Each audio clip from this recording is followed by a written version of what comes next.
사람이 언제 가장 강해진다고 생각하세요? 전 뭐라고 하더라도 나에게 가장 소중한 것을 건드렸을 때, 나에게 가장 소중한 것을 빼앗아 갔을 때라고 생각합니다. 뭐 영웅 이러는데 영웅 사실 별거 없다고 생각해요. 나한테 주어진 소중한 것들을 잘 지키고 살아가면 지금 집에서 제가 쓰는 이 사연을 읽어주시는 분들께서도 각자의 집에서 다 한 명의 영웅으로 이 세상을 살아가고 계신 거겠죠. 전 오늘 아주 왜소하고 아무도 관심 갖지 않는 한 영웅의 얘기를 해볼까 합니다. 네, 맞습니다. 부끄럽지만 제 얘기예요. 하나밖에 없는 사랑하는 여동생이 또 한 번 제 품을 떠나 고통을 받고 있는 순간에 다시 한번 동생의 인생을 구해내게 됐어요. 예나 지금이나 동생이 가장 힘든 순간에 손을 내밀어 줄 수 있는 사람이 저라는 사실이 얼마나 다행이고 감사한지 다시 생각해도 가슴을 쓸어내리게 되네요. 저희 남매의 시작은 고아원에서부터였습니다. 여러 사연을 통해서 저희처럼 고아원에서 어린 시절을 보냈던 분들의 얘기를 들으면서 그래도 저분들은 참 좋은 곳에서 좋은 시절을 보냈구나 하고 부러워했다면 너무 웃기겠죠. 그만큼 제 어린 시절 기억은 사연을 쓰면서도 제가 의도치 않았지만 손가락이 계속해서 멈칫거릴 정도로 자연스럽게 기억을 떠올리는 것을 온몸이 거부하나 봐요. 그렇게 까마득한 옛날 일인데도 이렇게 몸이 기억을 하는 걸 보면 참 무서워요. 다들 그러잖아요. 시간 지나면 잊혀질 일이라고, 세월 흐르면 다 사라질 기억이라고. 이런 거 보면 그런 말도 다 맞는 소리는 아니구나 싶어요. 부모님이 무슨 사연이 있어서 어떤 이유 때문에 저희 남매를 버렸는지 그 이유는 정확히 모르겠습니다. 뭐 사연 없이 이곳에 들어온 애들은 없으니까요. 그래도 다행인 건 혼자가 아니었다는 점이었습니다. 제가 고아원에 들어오던 날 너무 어릴 때라 잘 기억이 나지 않지만 저랑 여동생이 곱게 포대기에 쌓여져 옷핀으로 이름표가 끼워진 채 고아원 입구에 놓여졌다고 해요. 발견될 당시에 제 나이가 3살, 여동생은 태어난 지도 얼마 안 된 신생아였다고 하니까 아마 어머니는 여동생을 낳자마자 정말 두 아이를 감당할 자신이 없어 그대로 저희를 버려두고 갔다고 추측만 할 뿐이죠. 여기에서 같이 지내던 아이들이 대부분 비슷하게 들어온 애들이었습니다. 문 하나만 넘어서면 가족들이 뻔히 있는데도 불구하고 자식을 키울 여력도 없고 감당이 되지 않으니까 고아원에 덜렁 아이를 잘 부탁한다는 쪽지 하나만 남겨두고 유기를 하고 가는 부모가 태반이었어요. 좋은 원장님을 만나서 부모에게 못 받은 사랑을 받으며 행복한 유년 시절을 보내셨던 분들도 많으셨을지 모르겠지만 불행하게도 저희 남매는 아니었습니다. 저희가 있던 고아원 원장님은 아이들을 그저 돈으로 보는 분이셨어요. 두당 얼마, 고아원 앞에 아이들이 하나씩 떨어질 때마다 나라에서 나오는 지원금이 얼마일지 아이들의 머릿수를 돈으로 환산하는 아주 고약하고 지독한 양반이었죠. 그런 곳에서 당연히 아이들이 제대로 된 대우를 받으면서 자랄 수 있을 리도 없었고요. 영양가 하나 없는 밥들, 그런 밥도 서로 주워 먹기 위해서 경쟁을 하고 치고받고 싸우는 것이 일상이었습니다. 고아원에서 자라면서 그런 생각을 했었어요. 아, 차라리 아무것도 몰랐던 갓난아기 시절로 다시 돌아갔으면 좋겠다 하고요. 왠지 모르겠지만 원장님은 아이들이 친부모를 찾는 것을 극도로 싫어하시는 분이었습니다. 아마도 친부모가 아이들을 다시 데려가겠다고 나서면 자신의 지원금이 줄어든다고 생각했기 때문이었을까요? 제가 아직도 그 고아원에서 자라면서 기억하는 끔찍한 장면이 그거였습니다.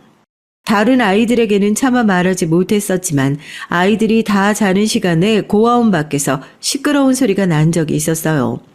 제가 유난히 잠기가 밝았거든요.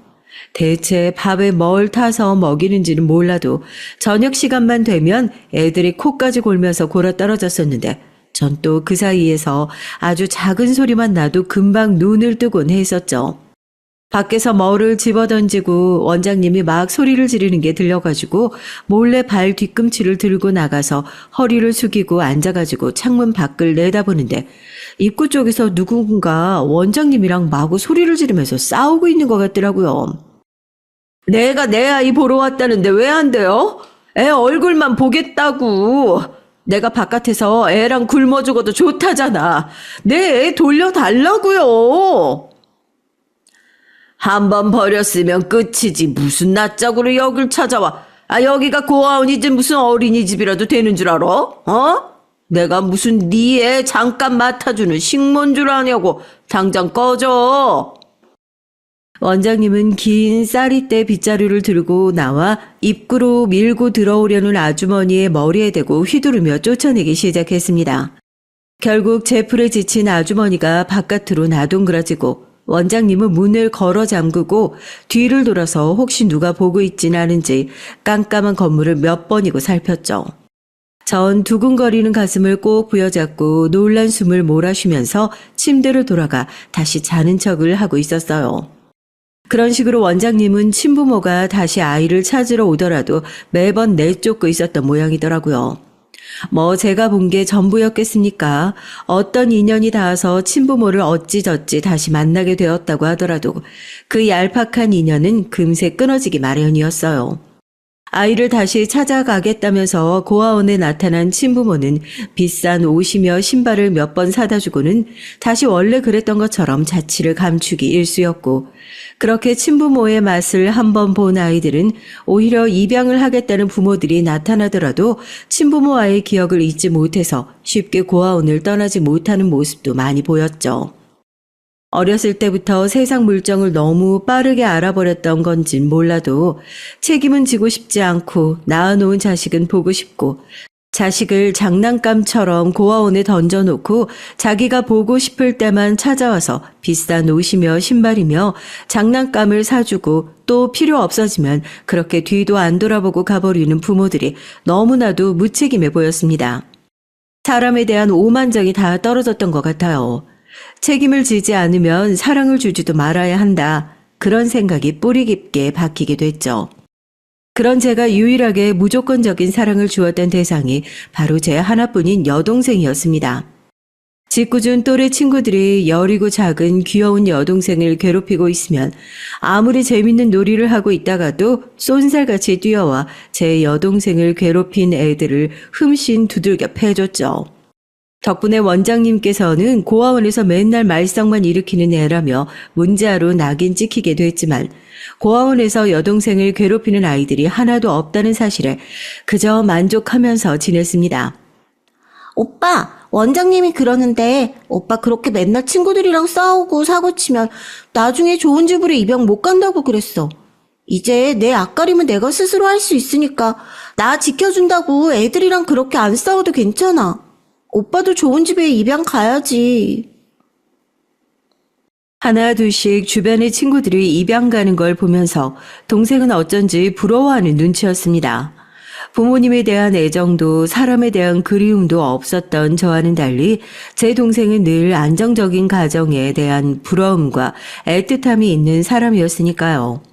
하루라도 빨리 좋은 집에 입양을 가서 남들처럼 평범한 생활을 보내는 것, 저도 여동생의 그 소소한 꿈이 빨리 이루어지길 원했어요. 한 번씩 저에게 그런 걸 물어보더라고요. 친부모님이 보고 싶지 않냐고요. 이전에 쌀이 위로 친부모를 쫓아내는 원장님의 모습을 보면서 전 어쩐지 위안을 삼게 됐습니다. 아, 그래, 우리 부모님도 우리를 버려놓고 나서 언젠가 그리운 마음에 우리를 보러 찾아왔을지도 모르겠구나. 그치만 그때도 원장님은 똑같이 저렇게 쌀이비질을 하면서 쫓아냈을 것이다 하고요. 절대 부모님이 우리를 찾으러 오지 않은 것이 아니라 찾으러 왔다가 저렇게 허탕을 치고 돌아갔을 것이라고. 누군가는 끔찍하게 봤을 그 장면을 보면서 전 오히려 마음의 위안을 얻을 수 있게 됐어요. 그래서 여동생의 물음에도 조용히 고개를 저을 수 있게 됐습니다. 그때가 저희가 나란히 중학교 2학년, 3학년으로 올라갔을 때였는데요. 크리스마스가 지나고 설을 지나고 한참 아이들이 입양을 많이 떠나는 시즌이어서 또 한동안 고아원이 조용해지는 그런 때였죠. 여동생은 여전히 좋은 입양처를 찾지 못해서 발을 동동 구르고 있을 때였어요. 원장님이 공용시설의 문을 확 열어젖히더니 저희 동생의 팔을 질질 잡아 끌고 원장실로 가시더라고요. 아, 동생이 곧 입양을 떠나게 되겠구나 직감했습니다. 그렇게 원장실로 끌고 가서 한참 동안 1대1로 면담을 하는 것은 동생의 입양을 희망하는 집이 있다는 뜻이었으니까요. 한참 동안 그 방에서 나오지 않던 동생은 잔뜩 들뜬 얼굴로 나와서 제 손을 붙잡고 자기도 드디어 입양을 가게 됐다고 신이 난 목소리로 얘기를 하더라고요. 그때 기분을 뭐라고 표현해야 할까요? 동생이 그토록 바라던 꿈을 이루게 되어 저 역시도 기쁜 마음이 들었지만 마음 한구석으로 이제는 내 품을 떠나버릴 수밖에 없겠구나 하는 아쉬움. 이렇게 떠나면 다시는 볼 수 없을지도 모른다는 두려움, 오만 가지 감정이 뒤섞였습니다. 저도 모르게 눈물을 뚝뚝 흘리고 있었나 봐요. 동생이 당황해서 제 얼굴을 살피더라고요. 오빠, 피는 물보다 진하다고 하잖아. 어디로 가든지 우리가 남매라는 사실이 변해? 거기 가서도 연락 자주 할게. 걱정하지 마. 명망 있는 음악가 집안이라고 했습니다. 예체능 쪽에 꽤나 재능이 있었던 동생을 좋게 보았던 모양이에요. 어른들 말씀도 워낙에 잘 듣는 아이니 그 집에 가서 앞으로 무궁무진하게 자기 뜻을 펼치면서 잘 살 수 있을 거다 생각했는데 불과 5개월도 되지 않아 동생은 마트에서 잘못 산 물품을 반납하는 것처럼 고아원으로 다시 돌아오게 됐습니다. 이게 무슨 황당한 일이냐고요? 그러게요. 마트에서도 6개월이 지난 물품은 다시 반품을 해주지 않는 것이 원칙인데요. 사람은 어떻게 그렇게 쉽게 반품이 되어버릴 수가 있는지 저도 참 기가 막히더라고요. 아버지가 바람을 펴서 이혼을 했대. 양친자 관계를 유지하기 현저히 어려운 사유가 있다고 판단돼서 타양 인정이 가능하다고. 오빠, 나 이렇게 2번씩이나 버림받게 될 줄 몰랐어. 내가 왜? 내가 뭐가 잘못돼서? 고아원으로 여동생이 돌아오던 날 원장님은 뭐 이렇게 재수없는 애가 다 있냐면서 여동생의 얼굴이며 몸 구석구석에 굵은 소금을 쉴 새 없이 뿌려댔죠. 이러다가 입양 간 애들이 죄다 도로 돌아오면 어떡하냐고요. 이렇게 재수 온 붙은 애를 어떻게 다시 고아원에서 받아주냐고 혀를 끌끌 차셨습니다. 여동생은 저에게 안겨서 펑펑 울었죠. 사유는 입양 가정의 외도로 인한 이혼이었어요. 남편 쪽에서 입양을 꺼려하는 눈치인 것 같다는 얘기를 들었었는데 그 이유가 본인의 외도 때문일 거라는 것은 이쪽에 있었던 사람 중 아무도 몰랐던 얘기였습니다. 그렇게 여동생은 말도 안 되는 어른들의 얘기로 인생에서 2번씩이나 버림을 받게 됐어요. 지금이야 고아원 퇴소 나이가 만 24세까지 연장됐다는 얘기를 들었지만 제가 고아원에 있을 때까지만 하더라도 만 18세가 되면 퇴소 절차를 밟아야만 했습니다. 고등학교 때까지는 눈치를 보면서 고아원에서 밥을 얻어먹고 붙어 있었을지 몰라도 고등학교를 졸업하는 순간 얄짤없이 퇴소 신청서를 작성하고 짐을 싸서 나가야 했죠. 배움도 짧고 가진 거라곤 몸뚱아리밖에 없는 제가 할 수 있는 일이라고는 몸 쓰는 일뿐이었습니다. 무식하게 땀 흘려서 버는 돈이 저에게는 가장 잘 어울리기도 했고요. 그렇게 무작정 찾아간 직업사무소에서 다행히 좋은 작업반장님을 만나게 되어 미장 일을 배우기 시작했어요. 병 미장도 하고 바닥 미장도 하고 요즘에는 학원에서 돈을 주고 배우기도 힘든 기술이라던데 다행히 좋은 기술자분을 만나고 또 소개받고 하면서 그렇게 자리를 잡게 됐었네요. 처음에 할 줄 아는 일이라고는 커피를 타서 열심히 쫓아다니는 일밖에 없었는데 월급을 챙겨주신 거 보면 아마 나이 어린 놈이 무작정 사무소에 찾아와서 패기롭게 고하고 학교도 고등학교밖에 안 나와서 할 줄 아는 일이 없는데 일 좀 배우고 싶다. 이거라도 시켜달라. 그렇게 꾸벅꾸벅 고개 숙여가며 나섰던 것을 꽤나 좋게 보셨던 모양이에요. 반장님 따라서 현장 쫓아다니면서 그쪽에서 제공해주는 숙소에서 지내면서 숙식 걱정도 크게 하지 않고 지냈었고 종종 여동생이랑 연락도 했었고요. 여동생이 어렸을 때부터 노래를 참 잘했거든요. 정말 제 여동생이라서 하는 소리가 아니라요. 괜히 이런 얘기를 또 꺼내면 오빠 눈에 콩깍지라고 여동생이니까 또 밀어주고 싶고 띄워주고 싶어서 음치인데도 꾀꼬리 같다. 우리 동생만큼 노래 잘하는 사람이 없다. 이런 소리 하는 거 아니냐고 하시는 분들 있는데요. 저희 동생은 정말 검증된 가수입니다, 가수. 고아원에서 크리스마스며 연초며 연말이며 무슨 행사가 있을 때마다 꼭 행사를 열면 저희 동생이 제일 앞에 나와가지고 노래를 부를 정도로 목소리가 참 예쁘고 맑아요. 나중에 크면 꼭 노래를 시켜야겠다 결심을 했었는데 아시잖아요. 음악을 시키려면 돈이 한두 푼 들어가는 게 아니라는 것을. 엄두도 못 내고 있었는데 이제 제가 돈을 벌기 시작하니까 가장 먼저 동생이 생각나더라고요. 제 꿈이야 뭐 동생 행복하게 잘 클 수 있게 해주는 게 그게 제 꿈이었으니까요. 그런데 네 놈은 뭐 나이도 그렇게 젊은 놈이 맨날 죽자서자 그렇게 일을 열심히 해?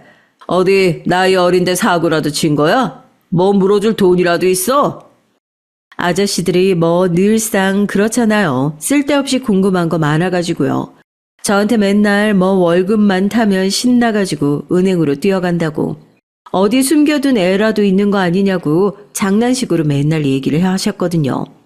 제가 그러면 입에 침이 마르도록 자랑을 했죠. 여동생이 있는데 진짜로 예쁘고 노래도 엄청 잘한다고요.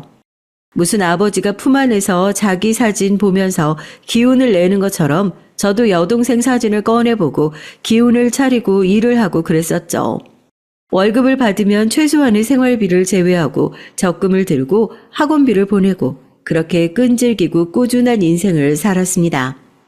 여동생이 고등학교를 졸업하고 나서는 제 일도 더욱 바빠졌어요.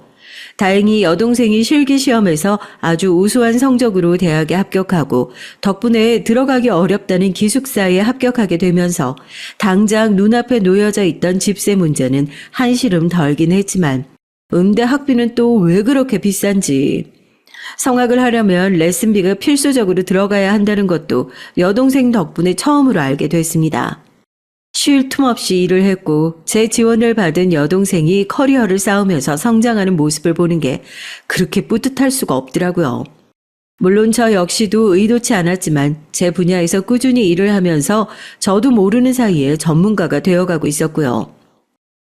오빠, 이제 나도 학교 다니면서 레슨도 충분히 나갈 수 있고 용돈이며 학비며 그만 지원해줘도 괜찮아. 오빠도 오빠 인생 살아야지. 이렇게 나한테 다 퍼주면 결혼을 언제 할 거야?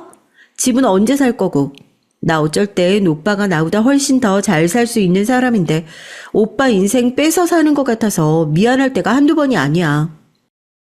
동생은 그런 저에게 항상 미안해하기만 했어요. 동생이 느끼는 죄책감을 제가 이해하지 못하는 건 아니었죠.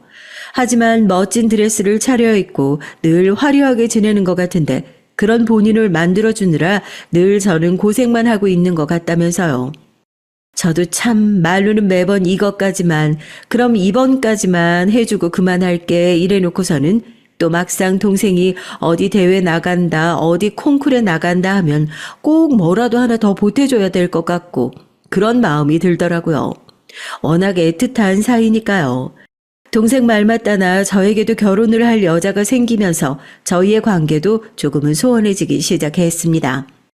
일을 성실하게 하는 것이 참 마음에 든다면서 소개를 통해서 만나게 된 거래처에서 근무하고 있는 여직원이었어요. 성격도 잘 맞고 무엇보다 저의 가정 환경을 잘 이해해 주는 것이 고맙고 머쓱하더라고요.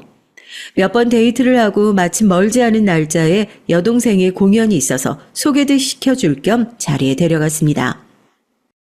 아무래도 어렸을 때부터 동생이랑 둘이서만 지내서 그런지 동생이랑 사이가 좀 애틋하고 각별해요. 다른 건 몰라도 동생이랑은 좀 좋은 관계로 잘 지냈으면 좋겠어요. 여동생도 오빠가 이렇게 여자를 소개시켜주는 건 처음 본다면서 평소에 떨지도 않는 호들갑을 떨어대며 앞으로 잘 지내보자고 저녁까지 사고 반가워하더라고요. 전 그 모습을 보는데 왜 그렇게 따뜻해 보이고 좋아 보이는지 모르겠더라고요.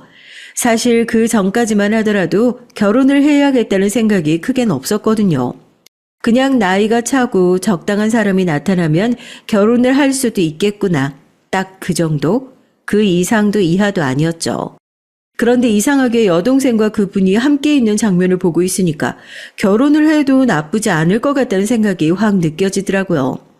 늘 자매가 있었으면 좋겠다는 소리를 입에 달고 살던 여동생이었기에 이렇게 한 가족이 된다면 또 장차 좋은 사이가 될 수도 있겠구나 싶었습니다. 그때가 추운 겨울날이었거든요. 몸을 좀 녹이자고 2차로 와인까지 마시고 대리기사님을 부르고 다들 건물 안에서 기사님을 한참 동안 기다리고 있는데 여자분이 전화를 받으러 밖에 나갔다 온다고 하더라고요. 추운데 편하게 안에서 통화하라고 그러니까 술을 너무 많이 마셔서 아무래도 바깥에서 얼굴에 열을 좀 식히고 와야겠다고 하더라고요. 오빠도 밖에서 담배 좀 태우고 금방 들어올게. 다른 건 몰라도 제가 매너 하나는 좀 좋은 편이에요. 너무 자기 자랑만 하는 것 같아서 좀 머쓱하지만 말입니다. 아무리 그래도 겨울이잖아요. 날도 춥고 바깥도 미끄러운데 혹시나 술김에 넘어지기라도 할까봐 걱정이 돼서 담배를 태운다는 핑계로 얼른 따라 나섰는데 멀지 않은 곳에서 통화를 하는 게 들리더라고요. 늦은 시간이라 아무도 없는 주차장에서 통화를 하는 목소리가 너무나도 선명하게 들렸습니다. 제가 다른 건 다 참아도요. 앞뒤가 다른 사람은 참 못 참겠더라고요. 차라리 싫은 게 있으면 앞에서 그냥 대놓고 욕을 하면 그 사람은 참 떳떳해 보이고 차라리 안 미워요. 그런데 앞에서 괜찮은 척을 하면서 뒤에 가서 궁시렁거린다? 그러면 그것만큼 없어 보이는 게 또 없는 것 같아요. 사람이 그렇잖아요. 앞에서도 못할 말은 뒤에 가서도 하지 말라고. 전 그걸 가슴속에 신조처럼 항상 새기고 살고 있거든요. 아, 완전 깡이야. 결혼 못하겠어. 고하라고 해서 시댁 안 모셔도 되니까 좋다고 그랬잖아. 아니 근데 아무리 생각해도 너무 찝찝하다니까. 아니 그 여동생 있잖아. 결혼하면 나중에 시어머니가 아니라 여동생을 완전 상전처럼 떠받들고 모시고 살아야 할 것 같아 걱정이라니까 지금. 오늘 보니까 아주 지 오빠한테 살살거리면서 이거 해달라 저거 해달라 하는 게 아주 여시가 따로 없어. 뭐? 아 이미 그 불려씨한테 넘어간 지 오래지. 잘 지내달라고 하는데 됐다 그래. 앞에서는 사이 좋은 척 잘 지내보겠다 웃으면서 얘기를 해놓고 뒤에서 저런 속내를 가지고 있을 줄 누가 알았겠어요. 고아원 시절부터 바로 곁에 있는 사람도 항상 안 믿고 살았던 저이긴 하지만 저런 사람과 결혼했으면 미래가 얼마나 불행했을지 안 봐도 뻔한 일이다 싶더라고요.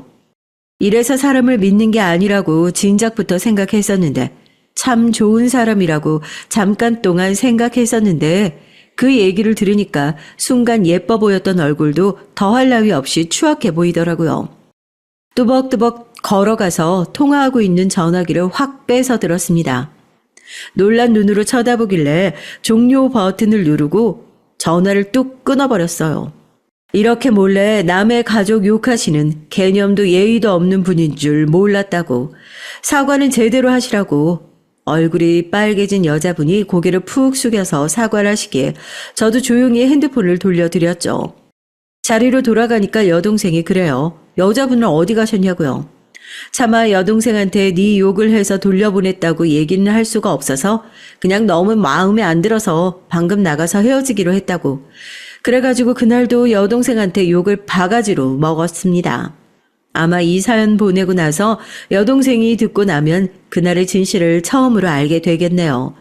그런 이유 때문에 헤어진 것을 알게 되면 아마 많이 속상해할 것 같은데 그런 사람을 여동생의 공연 뒤풀이 덕분에 일찌감치 판독할 수 있었으니까 오히려 제가 더 고맙다고 얘기를 하고 싶다고 신경 쓰지 말라고 말해주고 싶어요. 여튼 그렇게 우여곡절이 많았지만 여동생은 무사히 졸업을 하게 됐고 합창단에 들어가서 본격적으로 성악가의 길을 걷기 시작했어요. 합창단에 합격했다는 소식을 전하는 여동생을 보면서 참 저희 남매가 그동안 걸어왔던 세월들이 주마등처럼 스쳐 지나가더라고요. 고아원에서 파양당해 울고불고 했던 여동생의 모습이며 여동생 학원 보낸다고 반장님 쫓아다니면서 쪽잠 자가면서 일하던 제 젊은 날들이며 처음으로 드레스를 입고 콩쿨 대회에 올랐던 여동생의 모습들. 그 조그마한 애가 언제 커서 이렇게 제 앞가림을 하면서 사는 날이 왔나 싶고요. 밑바닥에서 시작해 실패로 끝날 것 같던 저희 남매의 인생도 남들이 봤을 때 성공이라고 말할 수 있는 악보로 완성되어 가고 있다는 사실이 꽤나 뿌듯하고 감격스러웠습니다. 너무 갑작스럽지, 오빠. 소개받은 지 한참 됐는데 인사가 너무 늦었어. 여동생이 결혼을 하겠다며 매제를 데리고 왔을 땐 정말이지 모든 것이 다 완벽하게 마무리가 됐다고 생각했어요. 뭐라고 해야 할까요? 오빠가 아니라 아버지로서 살아온 여정의 마침표를 찍는 것 같은 느낌? 좀 오바스러운 게 없잖아 있죠? 그렇긴 해도 그 당시에는 정말 그런 생각이 들었습니다. 아, 이제 학부형 노릇 끝났다 하고요. 비록 전 아직까지 완벽한 배필을 찾지 못해 결혼을 하지 못해 주변 사람들의 걱정 가득한 시선을 받고 있는 처지긴 하지만 그래도 여동생은 하루라도 빨리 좋은 혼처를 찾아 결혼을 했으면 좋겠다는 생각을 하고 있었던 터였으니까요. 제가 제 일을 하느라 바빴던 동안 여동생도 안정적인 직장을 얻으면서 여기저기서 소개를 많이 받았던 모양입니다. 한눈에 봐도 남자다워 보이고 든든한 체격을 가지고 있는 매제는 직업 군인이라고 하더군요. 결혼을 하고 나면 한동안 주말 부부 생활을 해야 한다는 것이 내심 걱정이 되긴 했지만 2년간 장교 생활을 하고 나서 전역을 하면 다른 곳에 취업을 해서 그때는 주말 부부 생활도 졸업을 할 예정이다. 아직 결혼 허락도 내리지 않았는데 본인들끼리 야무지게 미래 계획까지 해놓은 모습이 퍽 웃기기도 하고 기특하기도 했습니다. 무엇보다 매제와 여동생이 서로를 좋아 죽겠다는 듯이 바라보고 있는 걸 보는데 왜 그렇게 흐뭇한지 괜히 제 코가 찡해오는 것 같더라고요. 어렸을 때 동생이 자기는 하루라도 빨리 평범한 가정을 꾸려서 남들처럼 평범하게 살고 싶다고 그게 꿈이라고 말하던 게 생각도 나고요. 나 정말로 몰랐었는데 이 사람 어머니가 우리 대학교 음대 교수님이라고 하시더라고. 피아노 전공이셔서 얼굴만 뵀었는데 이럴 줄 알았으면 협연할 때 얼굴 도장이라도 많이 찍어둘 걸 그랬어. 맨날 연습할 때 눈곱도 제대로 안 떼고 갔었는데 혹시 안 좋게 보셨으면 어떡하지? 더군다나 사돈댁 역시 여동생과 마찬가지로 음악을 전공하신 분이라고 하시더라고요. 저야 뭐 그쪽에 무지하다 보니까 가끔씩 여동생이 음악과 관련된 얘기를 하더라도 알아듣지 못해서 대충 맞장구나 치고 마는 일이 많았는데 사돈께서 음대 교수님이라고 하시니 여동생과 대화도 잘 통하고 맞는 부분이 많겠다 싶어 오히려 참 좋겠다 싶겠더라고요. 이야기만 들어서는 더할 나위 없이 좋은 조건이긴 한데 막상 제가 허락을 하고 보니까 반대로 저희 조건이 영 마음에 걸리는 겁니다. 여동생이 화장실에 다녀오겠다면서 잠시 자리를 비운 사이에 매제를 불러 조용히 물어봤어요. 혹시 가족들이 우리 집안 사정에 대해서 잘 알고 있냐고요. 저희 어머니께서도 혼자 되신 지 오랜데요. 아무래도 제가 직업 군인이다 보니까 결혼식을 올리자마자 주말 부부를 해야 되는 것도 어머니께서는 영 마음에 걸리시나 봐요. 다행히 보람 씨가 그런 부분들을 다 이해해 준다고 하니까 어머니도 그 부분을 좋아하시는 것 같고요. 형님이 어떤 부분을 걱정하시는 줄 잘 알고 있지만 저희 그렇게 편견이 있는 집안은 아니니까 걱정하시지 않으셔도 됩니다.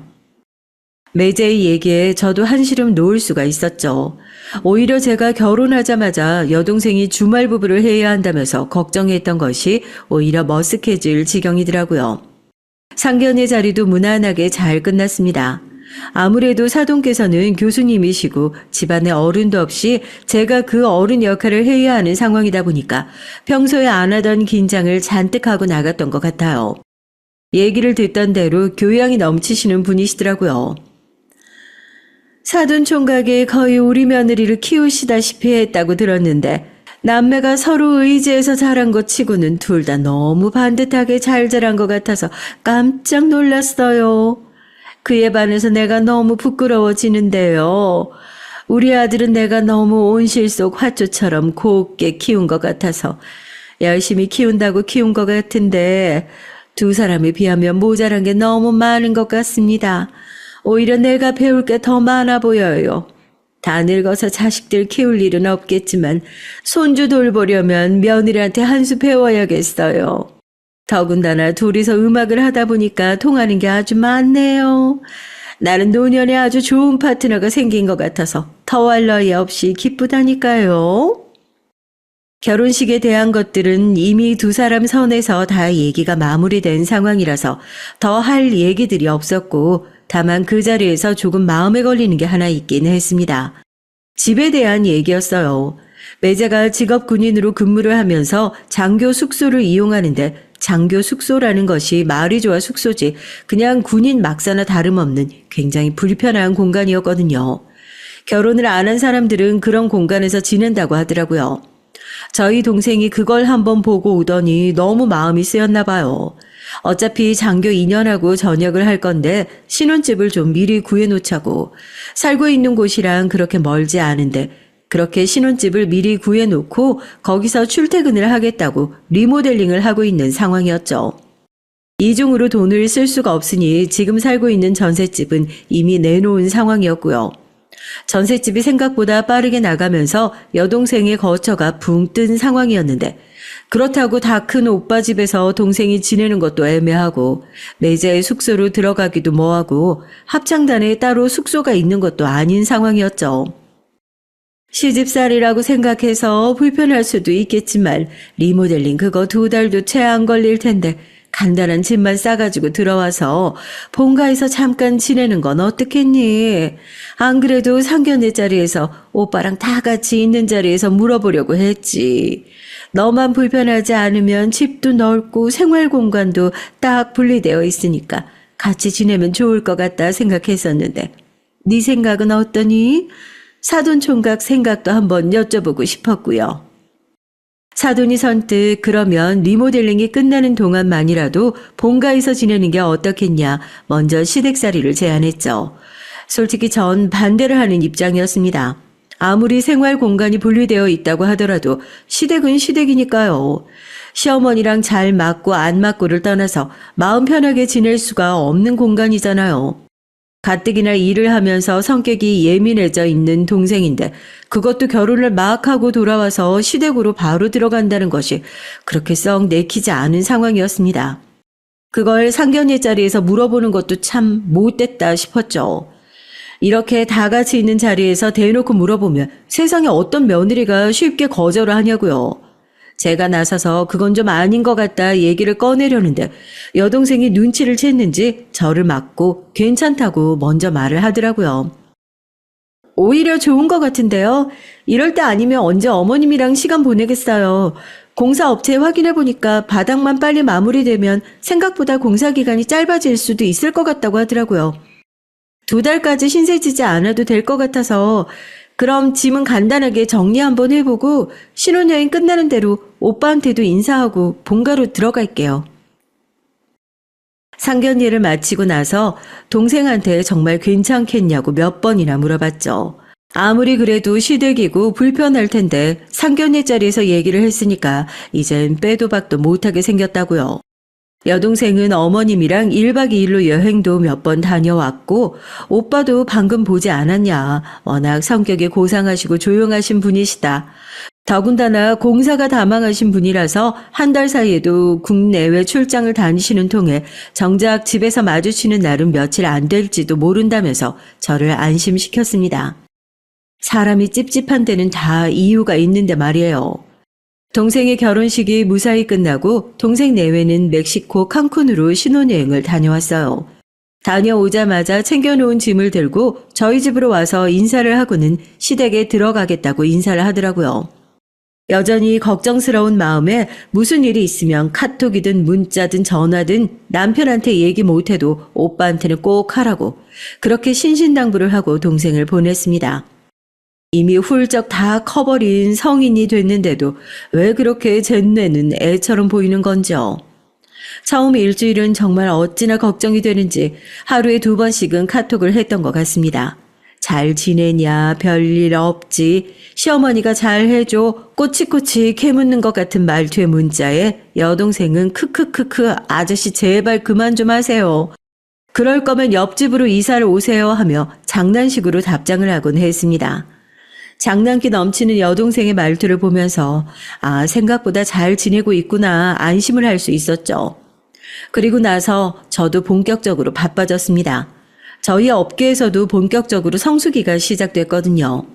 타지에 가서 장기간 작업을 하는 일이 많지 않았는데 그 당시에 제주도에서 펜션 붐이 막 시작되고 있었던 터라 펜션 미장을 진행하러 비행기까지 타고 몇 주간 그 근처에 숙소를 잡고 일을 하는 일이 종종 있었어요. 아무래도 작업 시간도 그렇고 비용도 그렇고 짧은 시간 내에 빠르게 일을 끝내야 하기 때문에 몇 주간 저도 동생이 잘 있겠거니 거의 신경을 쓰지 못하고 지냈던 것 같습니다. 동생이 결혼을 한 지 거의 한 달 정도 됐을 시점이었던 것 같아요. 저도 제주도에 몇 개의 작업들을 마무리하고 드디어 육지로 돌아가게 됐죠. 그래도 오랜만에 집에 돌아왔으니까 제주도에서 사온 동생이 좋아하는 오메기 떡도 전달할 겸 오랜만에 만나서 밥이나 함께 같이 먹을 겸 겸사겸사 연락이나 해봐야겠다 하고 휴대폰을 꺼내 들었는데 이 녀석 양반은 못 될 모양이더라고요. 자기한테 전화하려고 한 건 어떻게 알았는지 늦은 시간에 전화가 와 있었어요. 너 임마 양반은 못 되겠다. 호랑이도 제 말하면 온다고. 오빠 여태까지 내내 제주도에서 일하고 이제 온 것도 몰랐지? 이게 아주 오빠가 먼저 연락 안 하면 어디서 뭘 하고 사는지 먼저 안부도 물어보는 적이 한 번 없어. 어? 너 뭐야? 너 무슨 일 있어? 너 지금 우는 거 아니지? 너 지금 어디야? 당장 말해. 동생한테 먼저 전화가 왔다는 사실만으로도 신이 나서 혼자 전화기를 붙들고 있던 전 문득 수화기 너머의 동생이 이상한 것을 알아차렸어요. 불규칙하게 들썩거리는 호흡, 길게 내쉬는 숨, 분명히 동생은 울고 있었습니다. 평소에 오빠한테 우는 모습 들키기 싫다고 어렸을 때부터 어디 구석진 데 가서 혼자서 몰래 울고 있던 동생이었는데 이런 식으로 대놓고 울면서 전화한 적이 생전 없었으니까요. 무슨 일이 있어도 단단히 있구나 싶었죠. 더군다나 지금 결혼한 지 한 달밖에 안 된 새댁이 울 일이 뭐가 있다고요.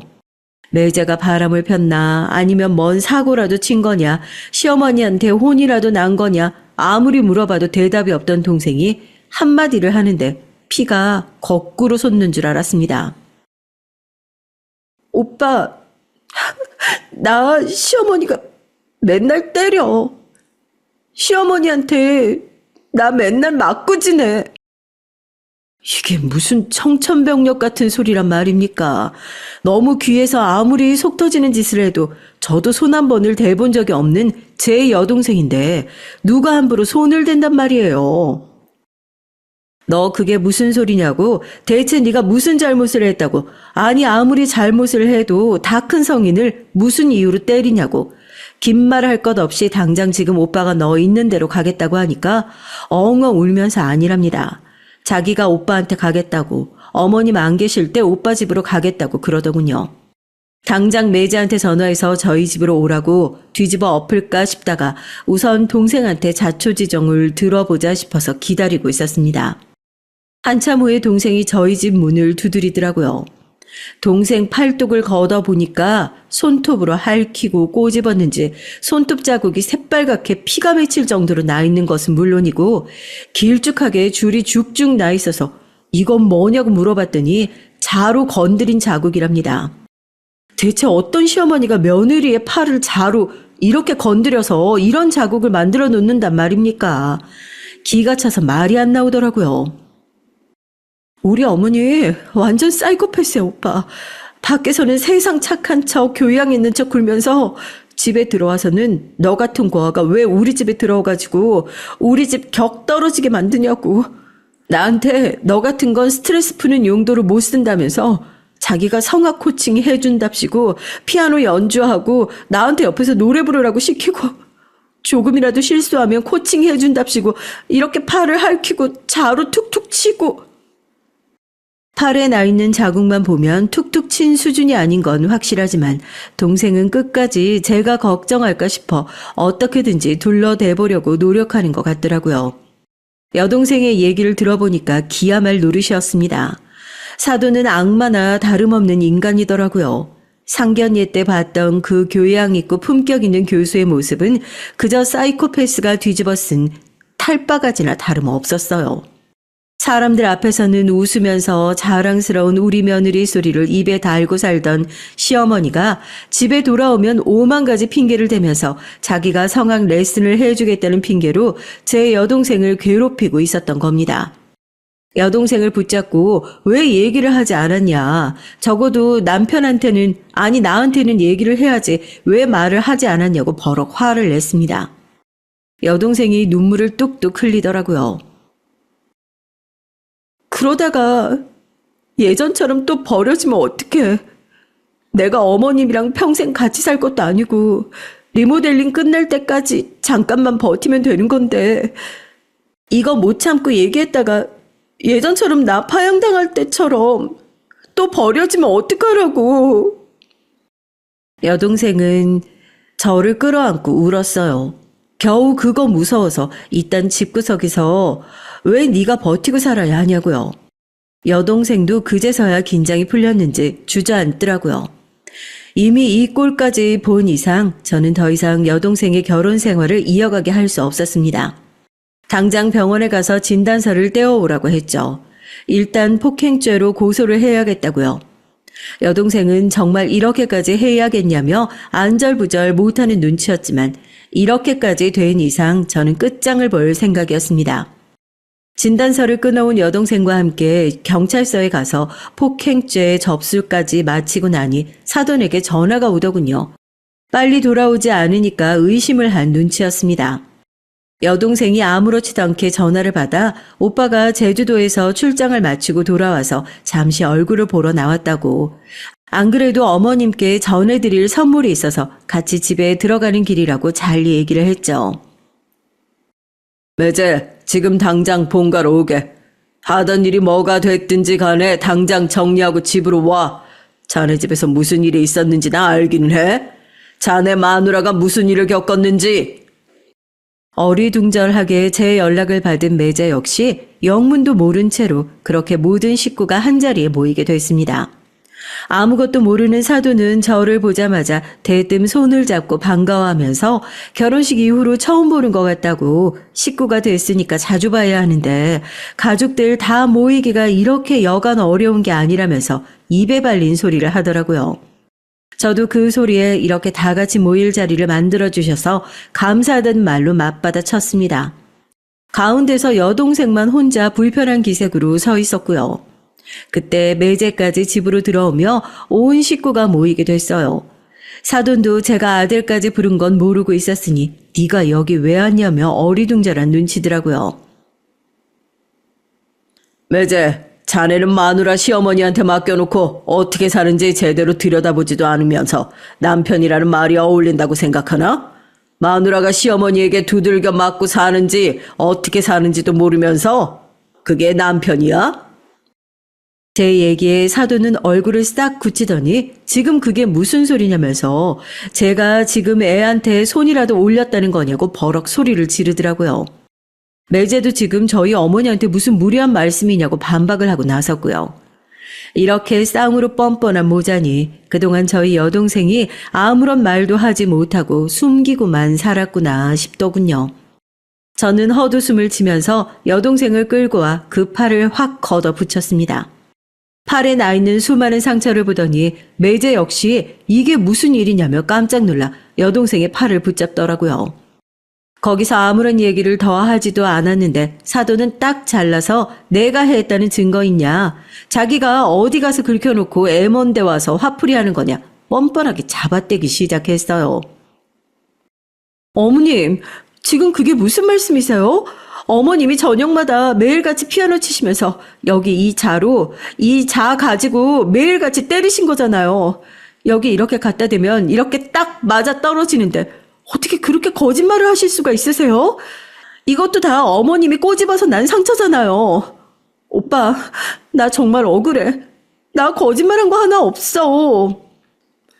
거짓말인지 아닌지는 법정 가서 싸워보면 될 일이겠죠. 저희 지금 진단서 떼서 경찰서에 폭행죄로 고소장 접수하고 오는 길입니다. 매제도 잘 들어도 손버릇 나쁜 시어머니 밑에서 결혼 생활 계속할 수 있을 거라고 생각한 건 아니겠지? 고소장 접수하고 나면 그 다음은 이혼 서류 접수야. 네놈 어머니한테 내 여동생 이런 꼴 당하고 있는 동안 아무것도 안 하고 그 안에서 손가락 빨고 있었던 너도 똑같은 방관자야. 알아들어? 넌 거기서 뭐 했는데? 뭐? 우리 어머니가 그럴 리가 없어? 지금 우리 어머니 오해하는 거야? 매도하는 거야? 그게 매도인지 진실인지 그 시시비비는 앞으로 법정에서 가려보자고. 그제서야 사돈은 제 여동생 앞에 무릎을 꿇더니 제발 고소장만큼은 취하해달라 빌기 시작했어요. 여태까지 자기 어머니가 그럴 리가 없다고 생각했던 매자 역시 그 모습을 보고 자기 어머니가 여태 제 여동생에게 무슨 끔찍한 짓을 벌이고 있었는지 눈치를 챈 모양이었죠. 어머니, 대체 왜 이 사람이 무슨 죄가 있다고 이 사람한테 그런 짓을 하신 거예요? 다른 사람은 몰라도 어머니가 그러시면 안 되는 거잖아요. 왜 안 돼? 내가 널 어떻게 키웠는데 겨우 고아 같은 애한테 보내려고 내가 아버지도 없이 혼자서 그 고생을 하면서 널 키워낸 줄 알아? 이딴 여시한테 올려서. 처음부터 고아라 싫다, 죽어도 싫다, 차라리 솔직하게 말했으면 시원하게 결혼 없고 이런 더러운 꼴 안 봤으면 그만일 것을. 아들 앞에서 죽어도 착한 어머니 노릇은 해야겠고 죽어도 며느리 인정은 못하겠고 그 추악한 모습이 결국 가면 속 모습을 끌어내고 말았던 것이죠. 제 여동생 그래도 이혼은 못한다던 그 정신이 아들에 대한 집착으로 소리를 빽빽 지르고 있는 본인의 시어머니를 보고 돌아온 모양입니다. 피아노로 성큼성큼 걸어가더니 본인이 맞았던 자를 들고 시어머니 앞으로 다가와 번쩍 치켜들더라고요. 맞는 줄 아는 시어머니가 비명을 지르면서 웅크렸고 여동생은 무슨 힘이 났는지 그 자를 바닥에 내던져 두 동강을 내버렸어요. 이딴 집안 버림받을까봐 벌벌 떨었던 내가 불쌍하네. 내가 버리는 거예요. 알겠어요? 더러워서 내가 버리는 거라고요. 오빠 가자. 우리 아직 할 일 많이 남았잖아. 형사 고소 끝나면 민사도 걸어야지. 이 집안에서 당한 게 한두 개가 아닌데. 매제는 제 여동생을 붙잡았지만 여동생은 너도 똑같은 놈이라며 다시는 연락하지 말라고 그 손을 확 뿌리치고 오히려 저를 붙들고 시댁을 나왔습니다. 얼마나 긴장을 했는지 나와서도 손을 덜덜 떨고 있는 모습을 보니까 마냥 안쓰럽기만 하더라고요. 이혼을 하는 것이 꼭 자기가 또 버림받는 것 같다면서 죽기보다 더 무서워했던 여동생이었는데 가족들의 추악한 밑바닥까지 다 봐서 용기 낼 수 있게 된 걸까요? 이제는 본인이 나서서 이혼 소송에 필요한 준비를 척척 해나가는 모습을 보고 있으니 참 안쓰럽기도 하고 또 한 발자국 성장한 것 같아 대견스럽기도 합니다. 거기서 복수가 끝났냐고요? 여동생의 복수는 거기서 끝났죠. 오빠로서의 제 복수는 아직 끝나지 않았습니다. 명예를 중요시했던 사돈인 만큼 그 명예를 제대로 꺾어주는 것이 인지상정 아니겠어요? 여동생이 나왔던 대학교의 교수들만 이용할 수 있는 교내 온라인 커뮤니티가 있다는 소식을 듣게 됐죠. 그래도 제가 한 분야에서 오래 일을 한 게 그럴 때 도움이 되더라고요. 함께 일하는 직장 동료의 아버지께서 마침 그 대학의 공대 명예교수로 부임을 하고 계신다면서 제 소식을 듣고는 흔쾌히 익명의 글을 대자보 형식으로 작성해 주셨어요. 모 음대 교수가 며느리 폭행으로 송사에 휘말려 있다는 소식이 교수들 사이에서 파다하게 퍼지기 시작했고 찌라시 기사라는 게 왜 그렇지 않습니까? 아무리 가린다고 가려도 결국 날 소문은 나게 되는 법이죠. 이름 한자 쓰지 않고 신분을 특정하는 내용을 단 한 줄을 쓰지 않았는데도 결국 학교 내에 사돈이 그 소문의 당사자라는 것이 전부 드러나게 돼서 그 권위가 땅바닥으로 추락하게 됐죠. 결국 국내외 대회에서 심사위원으로 열심히 활동하던 스케줄도 뚝하니 끊긴 것도 물론이고 학교 내에서도 고소 절차가 진행됨에 따라 징계위원회에 회부되어 해임 절차를 밟고 있다는 소식을 듣게 됐어요. 일이 그만큼 커질 줄 예상하지 못했던 건지 아니면 순진하고 착한 고아 며느리가 언제까지 참고만 있을 거라 생각했는지 그 악독함이 혀를 내두를 정도지만 결국에 이렇게 용기를 내준 동생에게도 너무 고맙고 그 끔찍한 인간을 제 손으로 벌할 수 있어서 정말이지 다행이란 생각이 듭니다. 여러분, 아무리 들킬 것 같지 않은 티끌이라도 언젠가 눈썰미가 좋은 인간에게 그 덜미를 잡히기 마련입니다. 아무리 내 허물을 잘 벗고 나왔다고 생각하더라도 어딘가 그 흔적이 남는 법이죠. 가장 떳떳하게 살 수 있는 방법은 단 하나, 죄 짓지 않고 떳떳하게 살면 됩니다. 착하게 좀 살자고요, 제발. 여러분 안녕하세요. 저는 광역시에 사는 새댁입니다. 결혼을 한 지는 3년이 안 됐고 남편은 저와 3살 차이 나는 오빠예요. 남편에게는 누나와 여동생이 있어요. 형님과는 사이가 좋지도 나쁘지도 않습니다. 시댁이다 보니 제가 조심하는 것도 있고 형님도 당신의 시댁에는 며느리인 입장이니까 저를 괴롭힌다거나 하는 시누이질은 없어요. 시부모님도 좋으신 분들이셔서 딱히 불만은 없지만 유일하게 저를 별로 좋아하지 않는 사람이 있다면 제 둘째 시누이인 아가씨죠. 오늘 제가 들려드릴 얘기도 아가씨와 있었던 일입니다. 저와 남편은 선으로 만나 연애를 하고 결혼을 했어요. 남편을 만나기 전까지 전 연애에는 딱히 관심이 없었거든요. 굳이 감정을 낭비해가면서 남자를 만나는 것도 이해할 수 없었고 친구들이 이성을 만나거나 결혼을 해도 그냥 그러려니 했던 사람이었습니다. 제 친정은 흔히 말하는 콩가루 집안이에요. 붙어 있을래야 붙어 있을 수 없는 곳이었죠. 사업을 한다고 집에는 들어오지 않는 아버지와 그런 아버지를 두고 외간 남자와 바람이나 도망친 어머니. 도망을 갔으면 그냥 그대로 안 들어오면 될 텐데 어머니께서는 돈이 떨어지면 집으로 들어와서 돈이 될 만한 것들을 가지고 가는 생활을 제가 고등학교에 입학할 때까지 반복하셨어요. 차라리 이혼하고 사는 건 어때요? 그건 어른들의 문제다. 넌 끼어들 문제가 아니야. 하루는 이런 부모님의 모습에 이골이 난 제가 일주일 만에 들어와 집만 챙기고 제게 용돈을 쥐어주시고 나가는 아버지를 붙잡고 차라리 이혼을 하라고 말씀드렸죠. 하지만 아버지는 제 말을 무시하고 어른들의 문제니까 끼어들지 말라고 하더군요. 돈 떨어지면 들어와서 돈 될 만한 걸 훔쳐서 가져가는 사람인데 왜 이혼도 못하고 그걸 붙잡고 있어요? 아빠 바쁘다. 가서 공부나 해. 제가 고등학교를 졸업할 때까지 아버지는 끝끝내 어머니와 이혼을 하지 않으셨어요. 어머니께서 부른 배를 안고 아버지에게 이제 그만 이혼하자고 사정사정을 할 때까지 말이죠.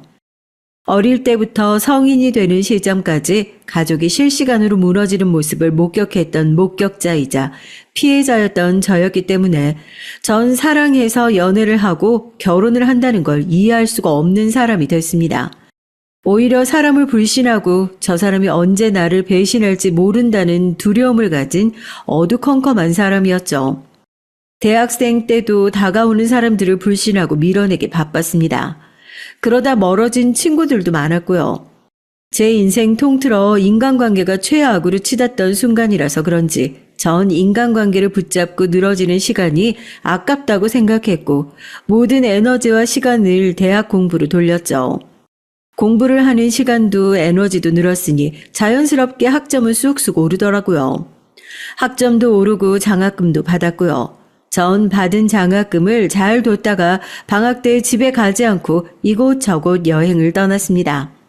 아버지께서는 집에 돌아오지 않은 저를 몇 번 부르시곤 했지만 제가 여행을 다닌다는 걸 아시고는 몸 조심히 다녀오라고만 하시고 별다른 말씀을 하지 않으셨죠. 그렇게 학기 중에는 열심히 공부하고 방학에는 이 나라 저 나라를 돌아다니면서 전 요리라는 것에 매력을 느꼈습니다. 다양한 식재료들이 전혀 다른 모습으로 바뀌는 게 너무 신기했거든요. 방학마다 하던 여행은 집에 돌아가기 싫어 떠돌아다니던 여행이었는데 음식에 흥미를 느끼고 돌아다니니 어느 순간 식도락 여행으로 바뀌어 있었습니다. 열심히 먹고 열심히 돌아다녔으니 살이 찌거나 빠지진 않았지만 많은 것을 경험하고 먹으니까 사람이 조금씩 긍정적으로 변하더라고요. 학기가 시작하고 한국에 들어올 때마다 여행에서 먹었던 음식들이 먹고 싶어서 직접 집에서 주말마다 이것저것 만들어 먹기도 했고 어릴 땐 아버지와 함께 제가 만들었던 음식을 먹기도 했습니다. 날이 갈수록 요리 실력이 좋아지는구나. 칭찬 감사합니다. 워낙 무뚝뚝한 부녀 사이라서 많은 얘기가 오고 가진 않았지만 아버지의 칭찬이 내심 기쁘기도 했어요. 그렇게 시간이 흘러 대학교를 졸업할 때쯤 저는 전공보다 요리를 하고 먹는 것에 더 많은 시간을 들이고 있었죠. 학기 내내 열심히 공부했으니 성적은 좋았습니다. 여기저기 돌아다니고 경험한 덕분에 영어도 잘하게 됐고요. 대단한 스펙은 없었지만 전 다행히 졸업 전에 중견기업에 취직을 하게 됐어요. 저도 처음엔 안정적인 직장에 들어가 요리는 취미로만 할 생각이었기 때문에 취직하는 게 당연하다고 생각했죠. 하지만 점점 시간이 지날수록 매일매일 쏟아지는 힘든 업무와 프로젝트, 회식에 전 지쳐갔습니다. 평일에 일을 끝내지 못해 주말에도 출근하는 일이 점점 늘어났고 풀리지 못한 피곤과 무력함을 가지고 출퇴근을 반복하는 좀비 같은 저만이 남아있었죠. 그 생활을 2년쯤 하고 나니까 다시 여행이 가고 싶더라고요. 정확히는 여행에 가서 맛있는 음식을 먹고 제 스스로 위로해주고 싶었습니다. 하지만 당장 모든 걸 때려치고 떠나려니까 남들과는 다른 길로 가는 것 같아 두렵더라고요. 하루는 떠나고 싶고 하루는 남들과 달라진다는 것에 두려움을 느끼며 매일을 살아가고 있던 어느 날 아버지께서 제게 이런 말을 해주셨어요. 사람에게는 언젠가 삶을 180도로 바꿀 수 있을 때가 와. 너는 지금이 그때인 것 같다. 난 내게 그런 때가 왔을 때 변하지 못했지만 너라면 할 수 있을 거다. 남들과는 조금 다른 길을 걷는다고 너를 헐뜯고 비난하는 사람들의 말을 들을 필요가 없어. 전 아버지의 말에 곧바로 회사에 사직서를 냈어요.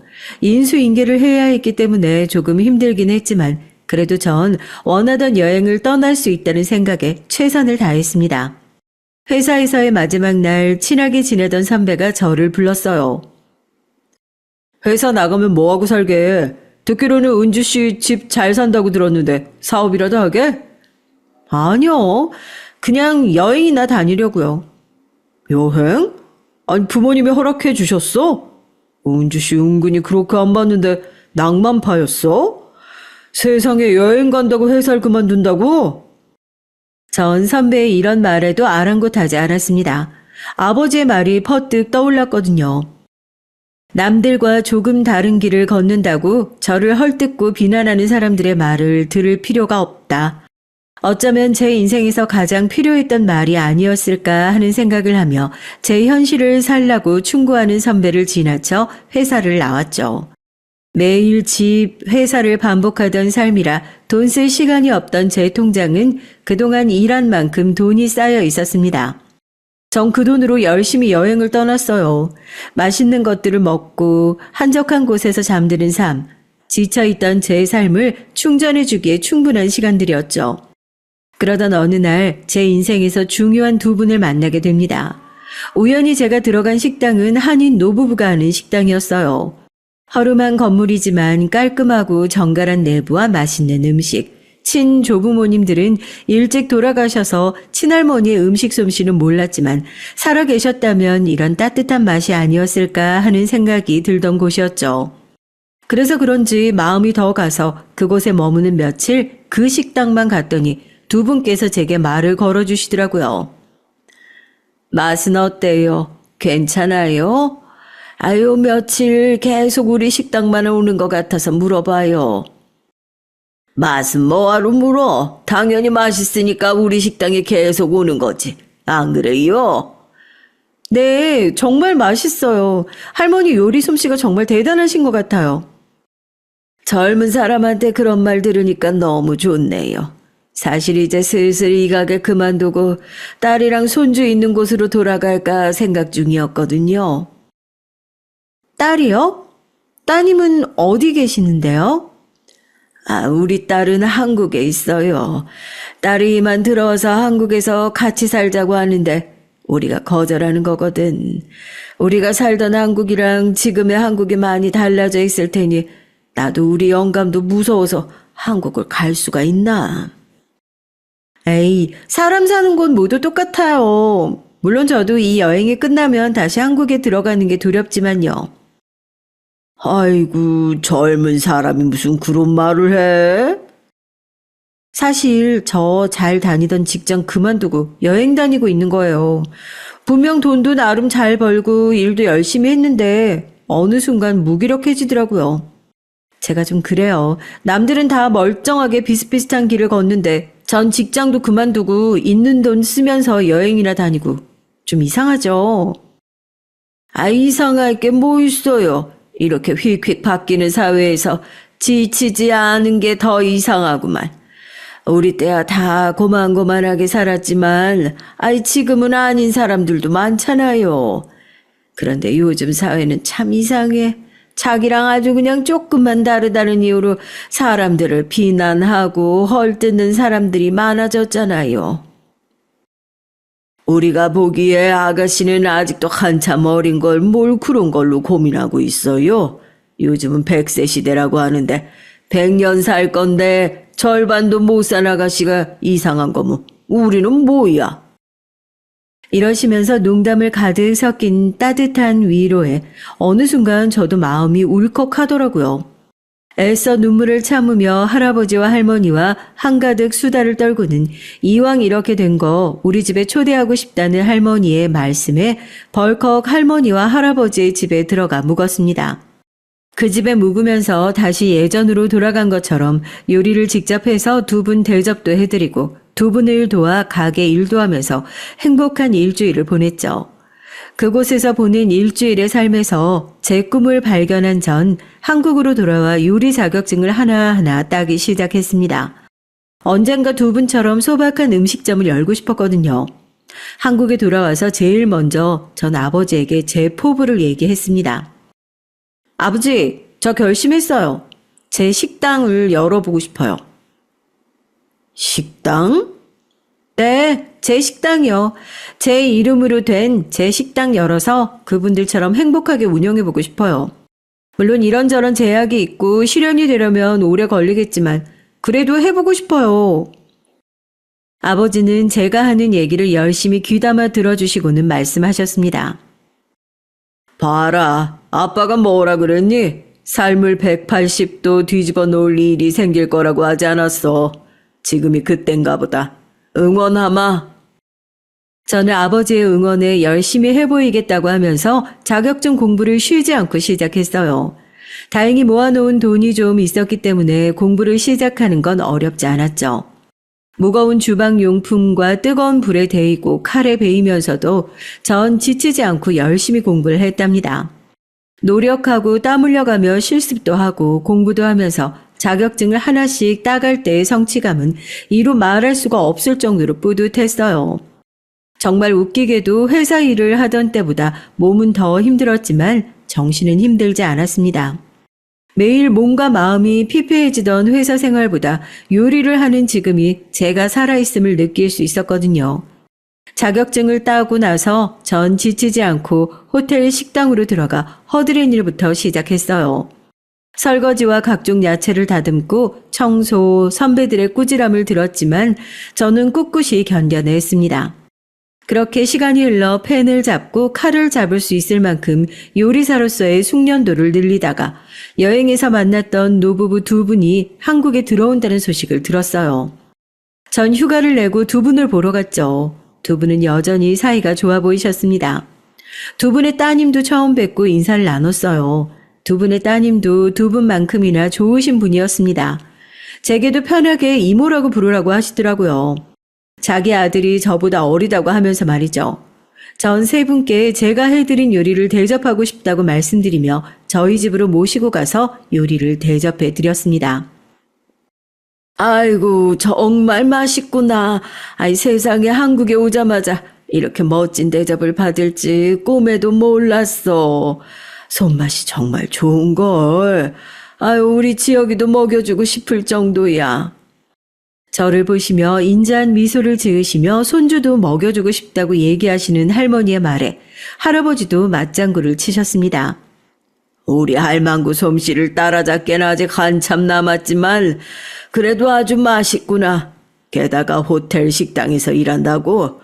그때는 직장도 그만두고 여행 왔다고 자기 비판을 그렇게 하더니 아이고. 칭찬 감사합니다, 할머니, 할아버지. 다음에 제가 식당 차리면 꼭 오셔서 맛있는 밥 드세요. 아셨죠? 그땐 손주분도 데리고 함께요. 할머니, 할아버지는 평생 공짜니까요.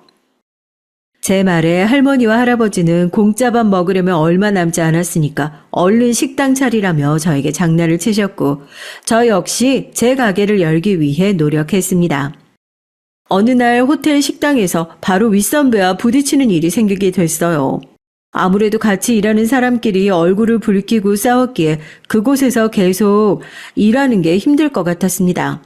게다가 저보다는 선배와 더 오래 일한 사람들이 많았기 때문에 제 잘못이 아니었는데도 여론은 저와 싸운 선배에게 유리하게 돌아가고 있더라고요.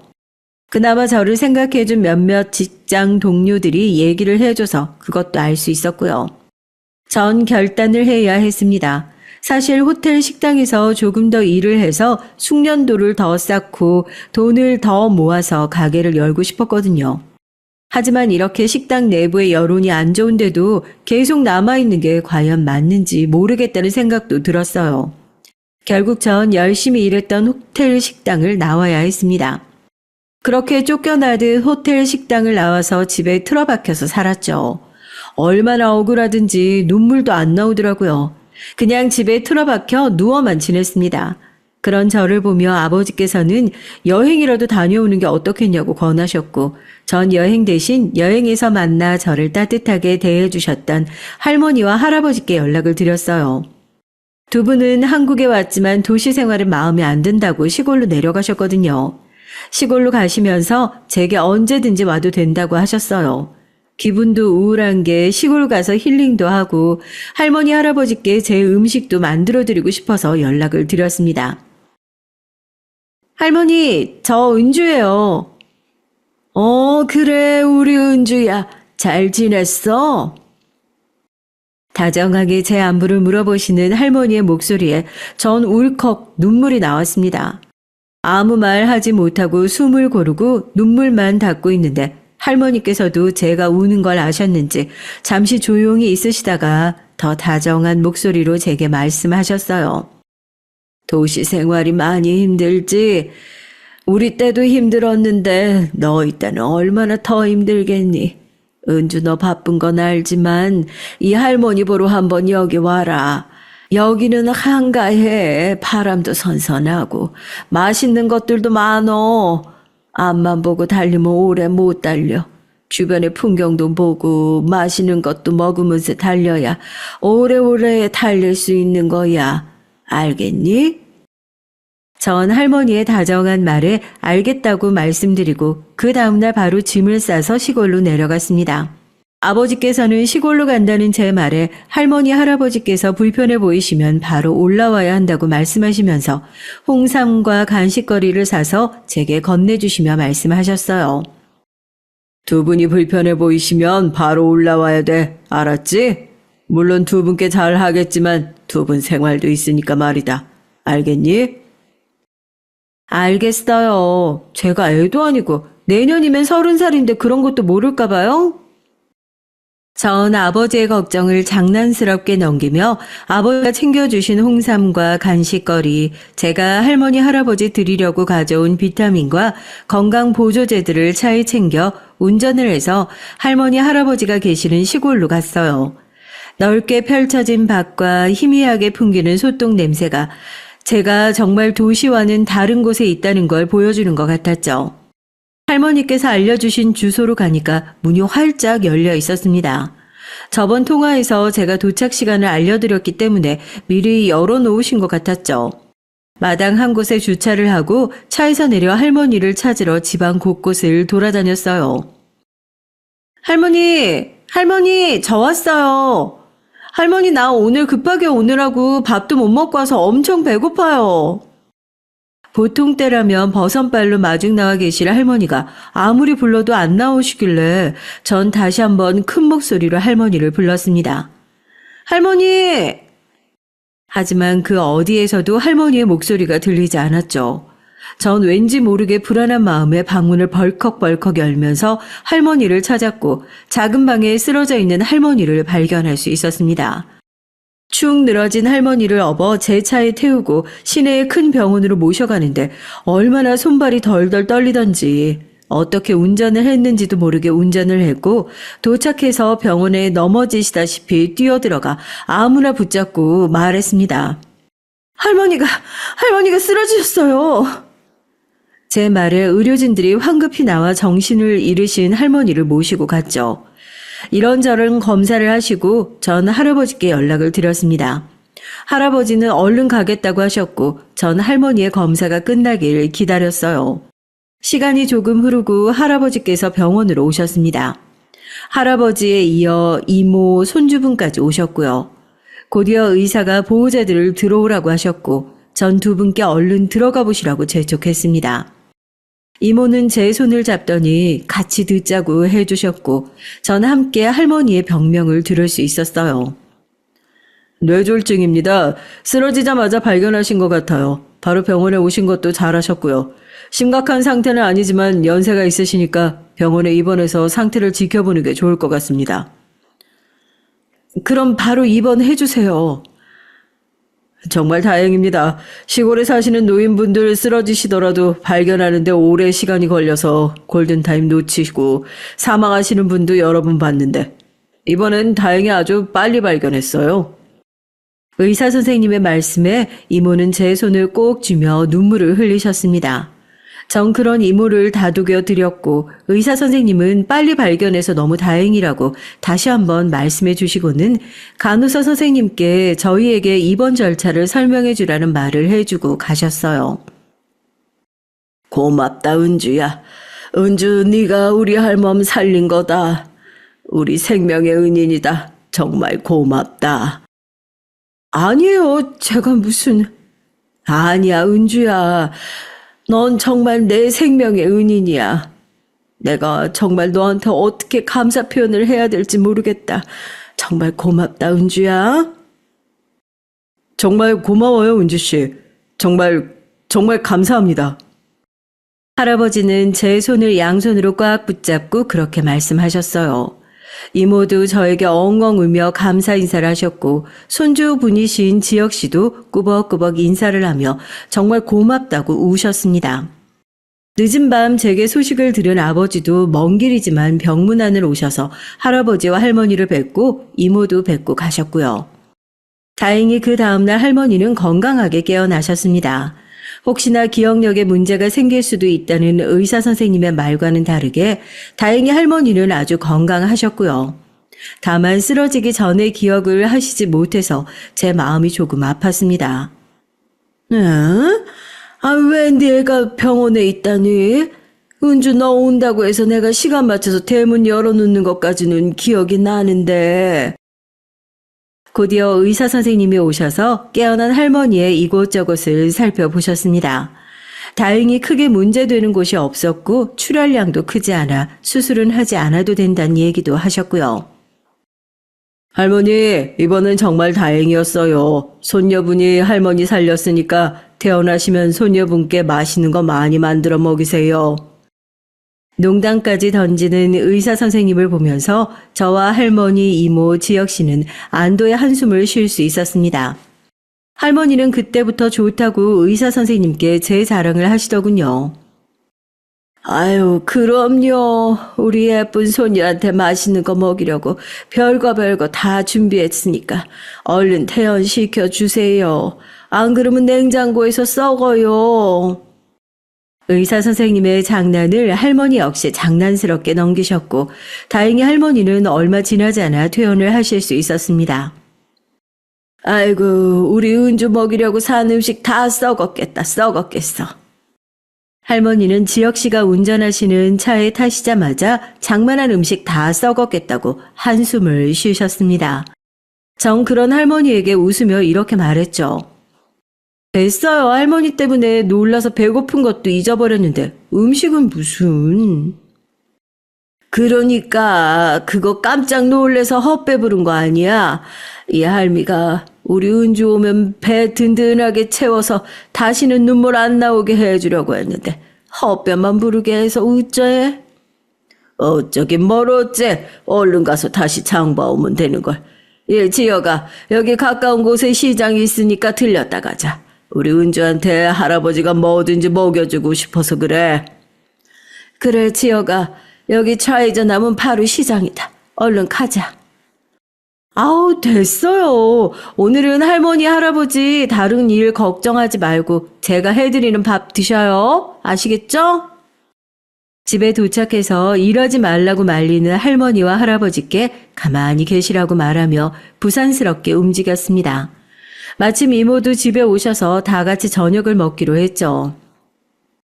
아이고, 귀한 우리 은주 손에 물을 묻혀서 어떡해. 뭐가 귀해요. 남들한테 밥도 해주는 손인데 할머니 할아버지께 밥 해드릴 수 있는 게 내 기쁨인데? 그래도 그게 아니지. 놀러 온 사람이 밥한다는 게 말이 되는 거야? 지혁 씨는 계속 저를 말리는 할머니를 안방으로 모시고 가셨고 전 그 틈에 이모와 함께 얼른 밥을 차려서 다 같이 안방에 모여 식사를 했습니다. 비록 피는 섞이지 않았지만 이렇게 밥을 함께 먹으니까 꼭 가족 같다는 생각도 들었고요. 행복한 요리, 행복한 식당, 제가 목표로 하는 식당의 이미지가 떠올랐습니다. 그날 이후로 전 다시 요리를 열심히 하며 식당을 준비했어요. 좋은 건물을 찾아 계약하고 인테리어와 레시피도 연구하면서 첫 가게를 열었을 땐 마냥 좋은 일만 가득할 것 같았죠. 하지만 현실은 그렇지 않더군요. 손님이 없을 땐 한 명도 없기도 했고 엎친 데에 덮친 격으로 코로나까지 터지면서 제 식당은 말 그대로 망해버렸습니다. 하지만 전 거기에서 굴하지 않고 다시 일어나기 위해 노력했어요. 인테리어도 싹 다시 하고 간판도 새로 달았습니다. 코로나에 밀리지 않게 배달 업체와 어플을 알아보기로 했고요. 그렇게 아등바등 두 번째 가게를 꾸려 나갔는데 우연히 유명 인플루언서가 저희 가게에 방문을 하게 됐어요. 그 인플루언서를 통해 저희 가게가 맛집이라고 입소문이 났고 전 그 기회를 놓치지 않고 휴일을 없애고 더 열심히 일을 했죠. 점점 가게가 유명해지자 타 지역에서도 저희 가게를 찾아주는 손님들이 생겼고 제 가게는 더 큰 곳으로 이전을 하게 됐습니다. 때마침 코로나도 점점 잠잠해질 때라서 가게를 옮기고 나서는 대박이 났어요.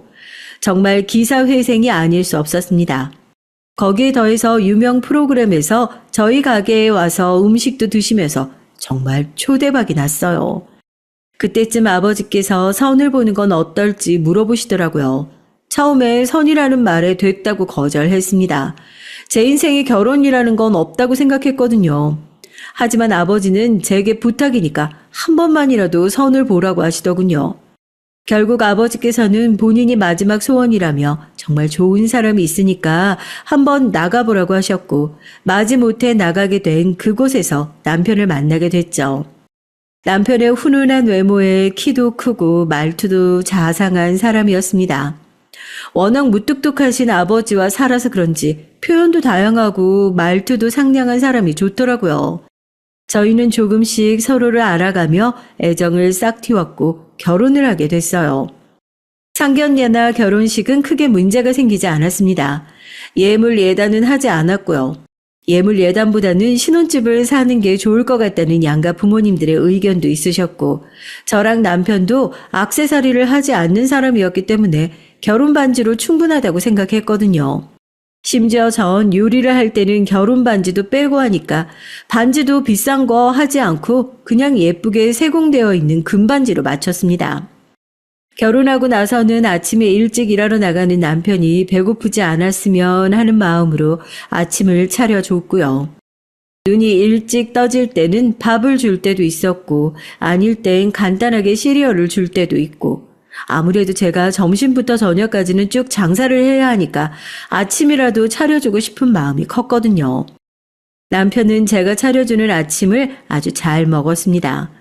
요리사 아내를 뒀더니 자기가 호강한다고 고맙다는 말도 여러 번 들었고요. 저녁은 같이 못 먹지만 아침을 그렇게 챙겨 먹으니까 좋더라고요. 남편도 와이프가 아침에 일찍 일어나서 아침밥도 챙겨준다고 어찌나 시댁에 자랑을 하던지 시어머니께서 아침에 남편 챙겨주느라 고생 많다고 전화도 따로 주셨죠. 저녁은 냄비에 만들어 두고 데워서 먹으라고 하면 남편은 그것도 맛있게 데워 먹고 제가 일하는 중에도 저녁을 차려줬다며 시어머니께 자기는 장가 잘 갔다고 자랑을 하더군요. 이런 남편을 보면서 다정한 남편과 사는 건 이유가 다 있다는 걸 알았죠. 그때쯤 전 식당에서 매니저를 구했습니다. 제가 호텔 식당에서 일할 때 제 편을 들어줬던 친구였는데 제가 나가고 얼마 지나지 않아 자기도 나왔다고 하더라고요. 본인 식당 운영하다가 코로나 때문에 망하고 발만 동동 구르고 있길래 제가 얼른 데리고 와서 저 좀 도와달라고 했죠. 이 친구 솜씨면 믿고 맡길 수도 있고 워낙 칼 같은 친구라서 가게 마감을 맡겨도 될 것 같았거든요. 친구도 월급만 많이 주면 하겠다고 해서 전 바로 친구를 고용했습니다. 친구가 마감을 해주니 전 자연스럽게 저녁에는 가정으로 돌아가 남편과 맛있는 걸 먹고 얘기를 하며 행복한 하루하루를 보냈죠. 그러던 어느 날, 그날도 남편과 맛있는 저녁을 먹고 설거지하는 남편을 기다리며 TV를 보고 있는데 친구에게서 전화가 왔어요. 어? 왜? 무슨 일 있어? 가게에 사장님 신우라는 분이 왔는데 계산을 안 하겠다고 하셔서요. 이거 사장님도 알고 계시는 부분인가요? 친구의 존댓말도 당황스러웠지만 친구의 존댓말보다 당황스러운 신우의 무전취식 소식에 머리에 저절로 물음표가 생겨났습니다. 제가 아무 말도 못하자 친구는 신우이의 인상착의를 자세히 알려줬고 곧이어 둘째 신우라는 걸 알 수 있었죠. 우리 아가씨인 것 같은데 그거 내일 내가 가서 결제할게. 근데 왜 높임말을 해? 친구는 제 말에 따로 대답 없이 알겠다고만 하고 전화를 끊었고 전 친구가 다시 전화를 해줄 때까지 기다렸습니다. 잠시 후 다시 걸려온 친구의 전화는 평소와 똑같았죠. 난 너 체면 챙겨준 거지. 명색이 유명한 가게 사장님인데 시댁 식구들 앞에서 내가 반말하면 시댁에서 널 뭐라고 생각하겠냐?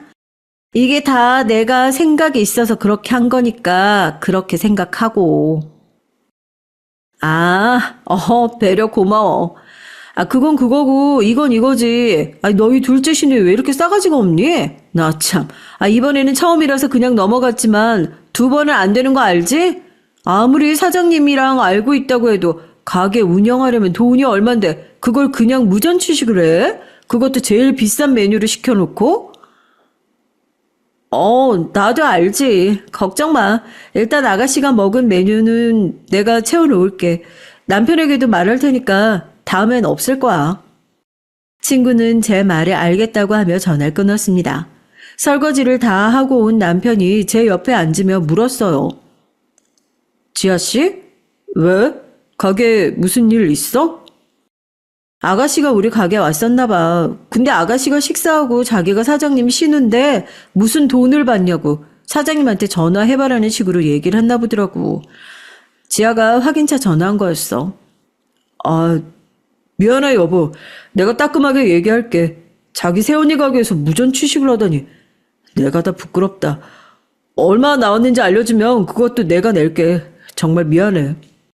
아니야, 그럴 필요 없어. 이번엔 내가 그냥 아가씨 맛있는 거 사준 거니까 그러지 말고 대신 다음에 그러면 안 된다고 전달 부탁해. 알았지? 세상에 이렇게 다정한 사람이라니. 전 남편에게 웃으면서 괜찮다고 말하고 대신 다음은 이러면 안 된다고 꼭 전달해달라고 했죠. 남편도 알겠다고 했고요. 하지만 얼마 지나지 않아 또 둘째 신우가 저희 가게에서 밥을 먹고 돈을 내지 않고 갔다고 하더군요. 남편에게 한 번 더 말할까 하다가 우선 참았습니다. 아무래도 이런 일이 계속 남편에게 얘기를 하면 남매 사이가 너무 안 좋아질 것 같았거든요. 참아주는 횟수가 점점 늘어갈수록 둘째 신우가 데려오는 친구들의 수가 점점 많아지더니 이제는 완전 자기 가게처럼 음료수도 마음대로 먹고 직원들에게 함부로 한다는 얘기가 나왔어요. 이렇게까지 상황이 커지자 전 친구에게는 혹시나 또 아가씨가 오면 제게 바로 전화로 알려달라고 했습니다. 그 말을 한 지 일주일도 안 돼서 친구에게 아가씨가 왔다는 전화가 왔어요. 저와 남편은 바로 가게로 갔습니다. 처음엔 저 혼자 가려고 했는데 그래도 본인 동생이니 자기가 혼내겠다는 남편의 말에 그렇게 하라고 했죠. 역시나 오늘도 친구 5명을 끌고 와서 가장 큰 테이블을 차지하고 앉아서 시끄럽게 떠들며 음식들을 먹고 있었어요. 그러다가 둘째 신우가 저희를 발견하고는 깔깔거리며 오더니 저에게 말하더라고요. 새언니, 여기 매니저 좀 바꿔요. 맨날 저 째려보면서 어찌나 눈치를 주든지. 아니, 사장님 가족한테 저래도 되는 거예요? 이러면서 오히려 큰 소리를 내더라고요. 가게 안을 보니 손님들도 좀 있어서 둘째 신우이를 데리고 가게 뒤편으로 갔습니다. 남편은 뒤따라오던 신우에게 매섭게 말했어요. 너 오빠가 그러지 말라고 했지? 새언니가 하는 식당에서 사람들 데리고 들어와서 돈도 안 내고 무전 취식하는 게 말이나 되는 거야? 아, 뭐래? 그럴 수도 있지. 아, 내가 사장 가족인데 친구들 좀 데려와서 밥 좀 먹을 수 있는 거 아니야? 처음 한 번은 너가 어리니까 몰라서 그런 거라고 오빠도 이해하고 넘어가려고 했어. 오빠가 뭐라 그랬어? 새언니가 이번 한 번만 용서해준다고 했으니까 다음엔 그러지 말라고 그랬지. 근데 그 다음에도 너 또 그랬다며? 착한 너희 새언니가 그래도 가족이라고 몇 번 봐줬는데 뭐? 매니저를 바꿔? 네가 뭔데 새언니한테 매니저를 바꾸라는 둥 난리야. 아, 내가 뭐? 언니가 말해봐요. 내가 언니 가게에서 밥 좀 먹는 게 아까워요? 신우이한테 밥 한 끼 대접할 수 있는 거 아니에요? 그까지 요리 좀 한다고 지금 우리 오빠 뒤에 숨어서 저한테 이렇게 대해도 되는 거예요? 아니요. 저 남편 뒤에 숨은 적 없고요. 제 요리들이 그까진 요리도 아니에요. 제가 열심히 키운 가게, 열심히 개발한 레시피예요. 이제부터 아가씨는 저희 가게 출입 금지입니다. 오늘 먹은 음식도 모두 계산해 주셔야 돼요. 가족이라고 해서 무전 취식은 이제 안 되니까 그렇게 하세요. 아시겠어요? 신우이는 제 말에 씩씩거리며 온갖 짜증을 부렸지만 남편은 제 앞을 막아서며 말했습니다. 뭐 하나 자기 손으로 해본 적 없으니 다른 사람의 노력을 그렇게 폄하할 수 있지. 너 같은 동생을 둔 내가 너무 부끄럽다. 새언니 앞에서 오빠 부끄럽게 그만하고 오늘 너 먹은 건 결제 꼭 하고 가. 안 그러면 오빠가 너 무전 취식으로 신고할 거야. 알겠어? 저와 남편은 그렇게 뒤뜰을 나왔고 뒤에서 둘째 신우가 고래고래 악을 질렀지만 모른 척 했습니다. 가게로 다시 들어가서 둘째 신우의 일행에게 다른 손님들이 피해를 보니까 조용히 해달라고 말했고 둘째 신우의 일행도 화가 잔뜩 난 남편 얼굴을 보고 알겠다고 하더군요. 전 친구에게 가서 뒤뜰에서 있었던 일들을 짧게 얘기하고 아가씨가 결제하고 가는 것까지 지켜보고 나서야 가게를 나왔습니다. 미안해. 제가 저렇게 행동할 줄은 막내라고 우리 부모님이 너무 오냐오냐해서 키웠더니 미안해. 다시는 이런 일 없도록 내가 한 번 더 말할게. 남편은 제게 계속 사과를 했고 전 괜찮다고 남편을 다독였습니다. 이건 남편 잘못도 아니었으니까요. 그 후에 남편은 시어머니께서 연락을 드렸는지 시어머니도 걔가 그럴 줄 몰랐다며 미안하다고 연락을 하셨습니다. 우리가 애를 잘못 키웠나 보다. 막내라고 너무 오냐오냐 받아주기만 했나 봐. 미안하구나. 그동안 막내가 가서 공짜로 먹은 음식값은 내가 내주마. 얼마나 나왔니? 아니에요, 어머니. 그러실 필요 없어요. 전 끝까지 내주시겠다는 시어머니를 말리며 괜찮다고 했어요. 시어머니가 부끄러워서 얼굴을 들을 수 없다며 한숨을 내셨지만 전 시어머니께 어머니의 잘못이 아니니까 그러실 필요 없다고 얘기를 했습니다. 그 뒤로 둘째 신우이는 가게에 오지 않았어요. 물론 시댁에 가서 만나면 제 인사도 안 받고 쌩하니 무시를 했지만 차라리 그게 문제를 일으키는 것보다는 낫다고 생각을 했고요. 아이러니하게도 가게가 유명해지면서 오히려 제가 가게에 정이 떨어지더군요. 진상부터 해서 무전 취식을 하려는 사람들, 가게에서 파는 와인을 먹고 취해서 행패를 부리는 사람들도 많아졌고요. 가게가 유명해질수록 그런 진상들도 많아져 갔죠. 가게를 운영하는 것에 점점 지쳐 있을 때쯤 이모가 대표로 있는 문화센터에서 요리 프로그램을 진행할 사람을 찾는다고 하더라고요. 처음엔 거절하려고 했지만 이모가 부탁을 하셔서 2달 정도면 가능하다고 생각했죠. 처음 프로그램을 진행하고 전 색다른 기분을 느꼈습니다. 사랑스러운 아이들과 같이 요리도 만들고 얘기도 하면서 만든 음식을 먹는 게 정말 뜻깊고 재밌는 경험이었어요. 2달이라는 시간이 짧게 느껴질 정도로 말이죠. 짧은 2달이 지나고 문화센터 대표님이 오셔서 저에게 요리교실 정규 프로그램으로 편성하고 싶다고 하시더라고요. 생각해보겠다고 대표님께 말씀을 드리고 집으로 돌아와서 몇 날 며칠을 가게와 문화센터 중에서 선택을 해야 했어요.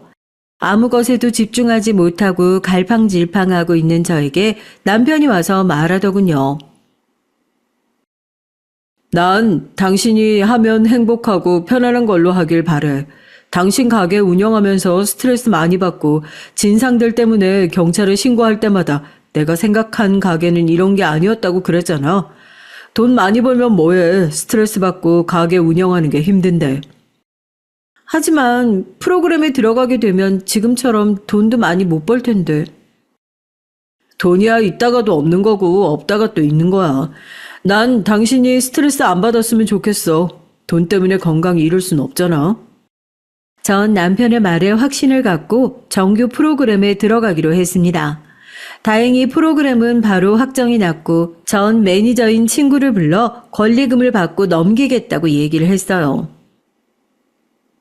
그래도 친구니까 내가 싸게 넘기는 거야, 알지?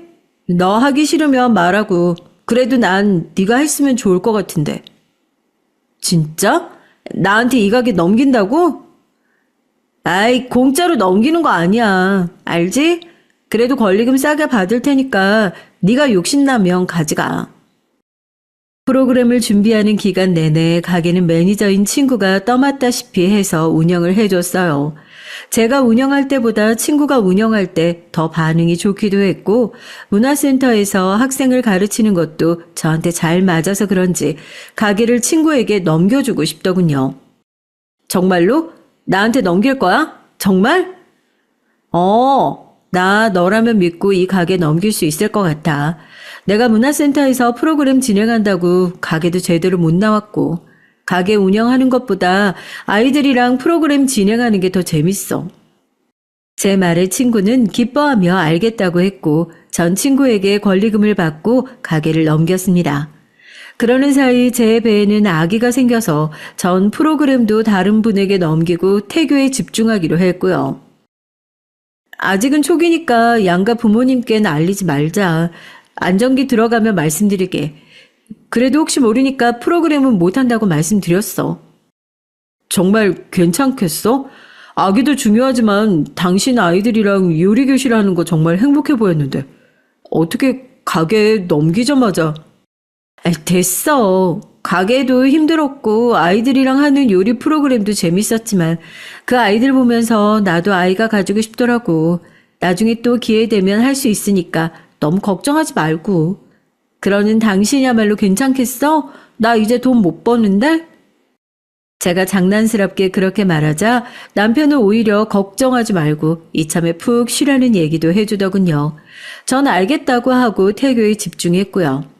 양가 부모님께서는 조금 쉬고 싶어서 가게도 넘기고 문화센터도 정리하게 됐다고 둘러댔습니다. 다행히 양가가 제가 고생했던 걸 알아서 잘 했다고 이제 푹 쉬라고 얘기를 해 주셨고요. 오랜만에 휴가를 받은 남편과 늦은 아침을 차려 먹고 TV를 보면서 행복한 평일을 보내고 있는데 둘째 시누이에게 연락이 오더군요. 가게 뒤뜰에서 싸운 이후에 맨날 무시를 하다가 온 전화라서 무슨 일인가 싶어 얼른 전화를 받았습니다. 네, 아가씨. 새언니 이제 집에서 논다면서요? 잘됐다. 저 오늘 같이 일하는 부서분들이랑 저희 집에서 집들이 하기로 했는데 와서 음식 좀 해줘요. 재료는 대충 다 사놨고 집 비밀번호는 문자로 보낼게요.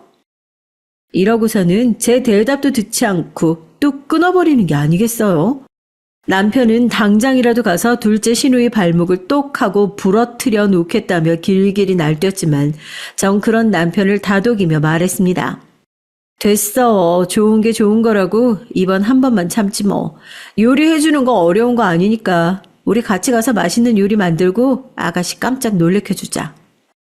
남편은 제 말에 쉬는 날까지 힘들게 한다며 신우의 흉을 봤지만 전 그런 남편을 차에 태워서 얼마 전 둘째 신우가 독립한 아파트로 향했습니다. 듣기로는 시어머니께서 가지고 계시던 10년도 더 된 아파트라고 하던데 외관도 깔끔하고 거리도 깨끗해서 좋더라고요. 아파트에 차를 주차하고 둘째 시누이가 문자로 보내준 비밀번호를 누르고 집으로 들어갔어요. 이제 막 이사가 끝나서 깨끗한 거실을 둘러보고 바로 주방으로 들어갔죠. 남편도 저를 도와주겠다며 따라 들어왔고요. 냉장고를 열어서 확인을 하는데 고기부터 해서 재료들이 좀 있더라고요. 고기는 스테이크용이 아니기도 했고 스테이크는 오래 걸리는 음식이라서 양념을 해서 구워 먹는 게 좋겠다는 결론을 내리고 간단하게 고기와 함께 먹기 좋은 찌개와 고기를 재워둘 양념 샐러드를 만들었습니다. 양념을 만들어 고기의 반은 양념으로 재워두고 나머지는 그냥 구워 먹을 수 있도록 준비를 했고요. 구운 고기를 찍어 먹을 소스도 만들고 된장찌개도 큰 냄비 가득 끓였고요. 남편에게 후식으로 먹을 과일도 사오라고 하고 간단한 반찬도 몇 가지 만들었죠. 혹시나 고기가 먹기 싫은 사람들을 위해서 간단하게 리조또와 파스타도 만들어서 준비를 했습니다. 과일을 사러 간 남편이 돌아오고 음식 준비가 다 됐을 무렵 시누이가 손님들을 데리고 들어왔어요. 우와, 이게 무슨 진수성찬이야? 허, 맛있겠네요. 우와, 저 오늘 리조또 진짜 먹고 싶었는데. 이러면서 소란스럽게 준비해 놓은 테이블에 가서 앉더군요. 저와 남편은 이만 빠지려고 했는데 손님들이 이렇게 준비해 주셨는데 같이 먹자고 해서 자리에 앉게 됐습니다. 아무래도 테이블이 좁다 보니까 창고에 있던 큰 상을 펼쳐서 거실에 앉아서 먹기로 하고 음식 나르는 걸 손님들이 도와주셨죠. 다들 맛있게 먹고 있는데 신우가 갑자기 짜증을 내면서 저를 베란다로 부르는 게 아니겠어요? 전 뭐가 잘못됐나 싶어 일어났고 남편도 따라오려는 걸 말리면서 들어갔죠. 베란다에서 먼저 들어간 시누이는 씩씩거리면서 저를 엄청 째려보더니 대뜸 화를 내는 게 아니겠어요? 새언니, 음식 퀄리티가 이게 뭐예요? 아, 음식이 짜잖아요. 언니는 혀도 없어요? 어쩜 이렇게 짠 걸 제 손님한테 먹여요. 식당 한다고 떵떵거릴 때부터 알아봤는데 맛도 없이 짜기만 한 걸 어떻게 먹여? 너 미쳤어? 내가 우리 대표님께 얼마나 자랑을 했는데. 이러는 거 아니겠어요?